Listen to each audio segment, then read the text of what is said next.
How's it going out there? It's been a while trying to get back into the swing of things. I'm doing a once a month show now instead of a once a week show. Who would have thought? Now I'll try to get back to once a week. Kind of warm out, so starting to cool off a little bit, so that means that don't perspire as much. And have some energy right now, so I'm just gonna do a news story. Unfortunately, this one is going to be about crime. Though crime is one of the more popular things on the channel, so I guess let's take with what you can get. So, July was an interesting month for the furry fandom. And we'll talk about Anthrocon and it's coming back to fruition, probably on the next episode. And I won't muddy Anthrocon by bringing up too much about it here, because it was, it came back after a long time after coronavirus. But first, we're going to cover two items that happened in July with two separate furries, both going to prison or both being arrested for different things. Now, the good news is unlike other stories that I have covered in the past in criminality, no one was hurt or injured in any of these cases.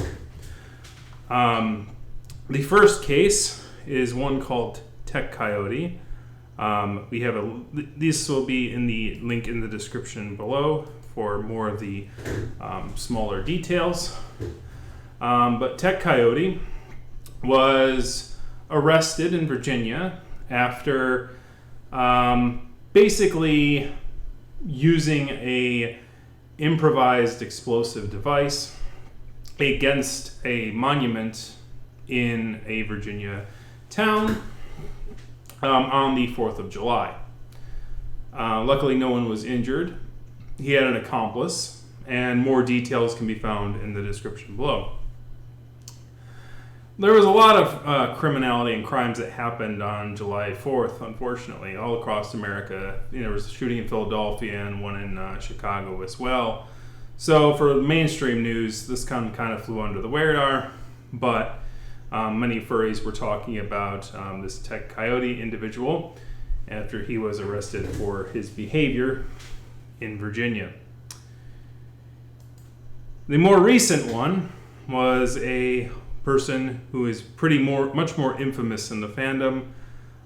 He goes by the name of Cani Lupine, and they were arrested about a week ago in regards to making threatening statements online towards government officials in West Virginia.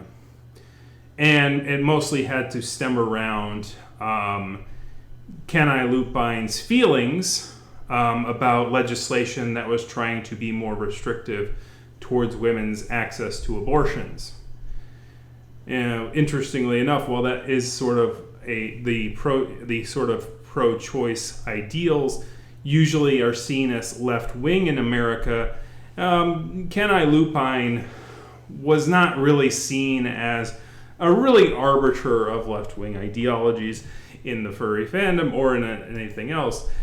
He's been known for his violent rhetoric, and within the fandom, he's made violent rhetoric about people who are transgender or transsexual. Like, for instance, this quote here that basically calls for basically a genocide of those individuals. So, not a very nice person, to say the least.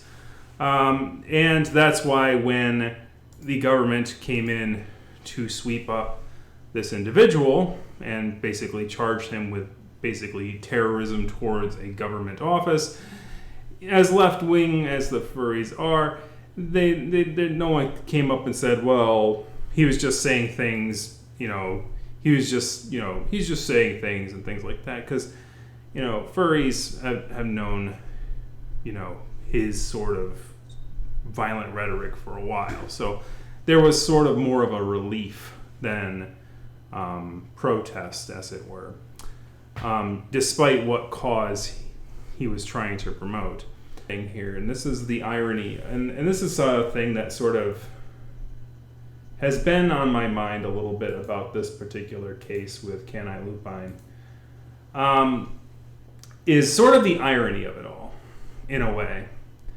Because, as I've shown here, Cani Lupine, as an individual, has said violent rhetoric a lot towards people within the furry fandom and towards people in that. And he's sort of one of those practitioners, and he and his circle of friends would probably be practitioners of this concept of cancel culture. The idea that if you say the wrong things, they will cancel you. They will come after you. They will cancel you. And usually when they're saying they usually mean the left. When you say bad things about trans folks, they will cancel you. If you say bad things about Jewish folks or minorities, they will cancel you. A lot of things, and you can see this sort of bias within these alt-right or / libertarian circles, where they will accuse the left of being the ones to basically come down with an iron fist on folks that use violent rhetoric or angry rhetoric. The irony here is that, in my mind, Cani Lupine got really used to using violent rhetoric online. And this is one of the important lessons that I think a lot of furries and generally anybody should take into account, is that when you use rhetoric and when you use words, you get used to using those kinds of words in general conversation. So you have to be careful. You remember when you were young and your parents would go, "Don't make a face like that. You're doing the cross-eye thing, and you're sticking your tongue out going, yeah." You don't do that. Your face will get stuck like that, right? Now, we all know that that's a little bit of a bunch of hogwash. When you let go of your lips will go right back into place, and you will be your face will go back to normal, right? It'll flex back into place. But when it comes to language and the language that you decide to use, basically it can get stuck that way. If you're a growling dog who growls, can you be surprised when people come to you and see a growling dog and go, "I don't want to touch that," right? Basically, if you're foaming at the mouth and you're growling and you're spittering and you're sputtering, people are generally going to try to avoid that situation. If you see a growling, snarling dog, you're not going to reach your hand out to pet it. And then you get angry that nobody's coming to say hi, nobody's conversing with you like a person. Nobody's wanting to be your friend. Nobody's, except for other growling, snarling dogs, getting angry at people at why they're not getting pets because they're angry and growling and snarling. And it can become a self-fulfilling prophecy in a way. But the reality is that if a dog growls at an animal, like a bird or a cat, all the cat can do is run away. Or maybe scratch a little bit. But, they're mostly going to give them their space because they're a huge dog, right? The bird's going to give them their space because the dog is more powerful than the bird. The bird can annoy the dog, sure, but the dog's not going to frickin' be able to get yielded by the frickin' bird. So in essence, that's sort of like when you growl at minorities or individuals who don't have a lot of power in a system. They'll tend to annoy you, distract you, back away, use other tactics rather than direct conflict. But the problem is if that growling dog growls at a freaking human and their family, at an animal with actual power, then that is when you get a mugshot. And that is when you get arrested. And in this country, state officials have power. And it's why the First Amendment is supposed to protect against that, you from the government, is because the government is the one with the power. Now, will the person here who made these violent rhetoric tweets end up going to jail or not? We don't know. Trial's yet to be had. So, but unlike most other furries, I'm not quite celebrating at this. And one of the big reasons I'm not quite celebrating at this, and why this is a little more complicated than all that, is in some ways it shows me a sort of direction that things are going in, at least politically. And I want to share that. And to tell you and to give you sort of a little background as to this, I'm going to talk about John Oliver for a moment and rocks. So, for those that something else happened over the past month, and that is John Oliver revealed his persona on a segment called Rocks, or in his television show, This Week with John Oliver. Furries remember this episode. And while all the furries here were distracted by John's auto junk, you know Zazu's your OG, man. That's your original character is Zazu. You know that. But anyways, while the other furries were distracted by the junk, there was another part of that episode that was of much more interest to myself, that caught on to me a little bit more. And that was what the segment was actually about, which was rocks. Or to be more specific, the Georgia Guidestones. Now, the reason that furries came up in that episode was because it was covering a Georgia candidate at the time who was running for governor.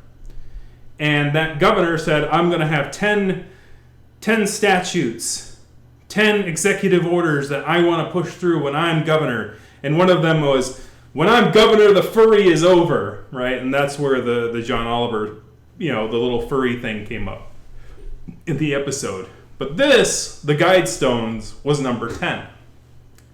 Now, in the episode, John Oliver talks about how those Guidestones were built in the 1980s. And while this right-wing lunacy, this candidate who was like spouting conspiracy theories about furries and cat pans and these stones being a satanic monument that needs to be destroyed, what she failed to realize is that the person who created those stones in the first place was themselves a right-winger who believed in eugenics and also was a proponent of the KKK. That they were basically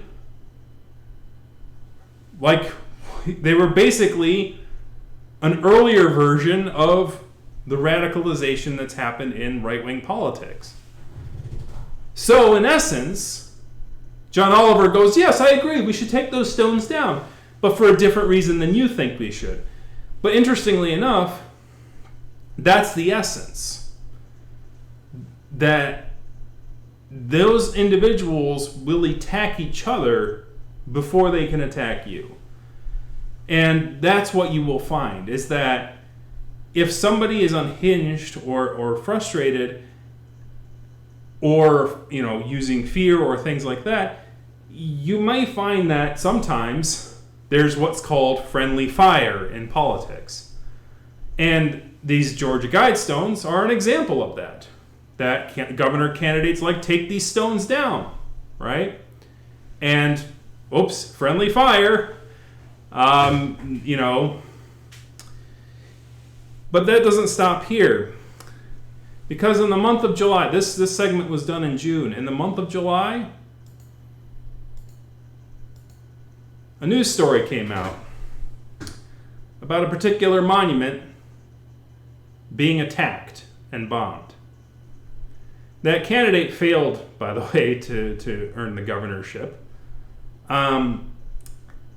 But her idea about getting rid of the Guidestones came to pass because someone else took it into their own hands. And to me, that highlighted that thought that I had about that episode, about how that sort of infighting can happen when you're talking about sort of lunacy rhetoric versus lunacy rhetoric, right? When you growl enough, sometimes what'll happen is that somebody will get caught in the crossfire. And that's what happened to Cani Lupine. Interestingly enough, for the people in West Virginia, he probably would have a lot in common with the people running their government when it comes to his ideals about trans and transgenderism. But his ideals about abortion went against the grain. And when he did what he always decided to do, and decided to growl and make violent rhetoric towards people who didn't want the government to go in that direction against his wishes, the government decided to put him in jail. So at the end of the day, the irony here is that for as much as right-wingers and the libertarians /centralists /I'm not affiliated / people who always go on about cancel culture, who always go on about, well, I'm going to get canceled. Well, the left is going to put me in the things. In a literal sense, if you want a great example of this sort of weighted language towards people on the left being the ones who will quote unquote cancel you, you have to look at, go to Two Griffin's channel and see Bird Box 9 versus Bird Box 10. In Bird Box 9, he's responding to my statements about hate crime statistics, and he's basically saying like that the left is taking hate crimes too seriously, about the idea that, you know, someone will murder you for who you are and things like that, and that the left is taking those things too seriously, and then or not putting it into perspective with other statistics. And then in the next segment, Bird Box 10, he's basically crying out to basically right-wing furries about how the gulags are coming and the left will create the gulags. But while there's this overburdens of caution or frustration or believing that you're going to be put into jail because of quote-unquote the left, as soon as they threw a right-wing, as soon as this person threw a punch at the right, they were canceled in a more permanent sense. They're in jail now, right? They've been detained. They'll go through trial. The left wing didn't do that. Your right-wing government did that. So in essence, this kind of idea that, the left is misconstruing who has the real power and who has all these things and who's limiting free speech and all that. Think about what happened to Cani Lupine next time. Because it's a lot more complicated than you're making it out to be. And maybe, just like the Georgia Guidestones showed us, sometimes the fighting happens inside before it continues outward. Anyways, that's all I have for today. Thank you very much for watching. Kick that like, kick the subscribe button, kick a comment in the comment section. Let me know what you think about all this, and we'll see you next time, and I'll cover something a little bit more positive, hopefully. All right, have a good one, guys.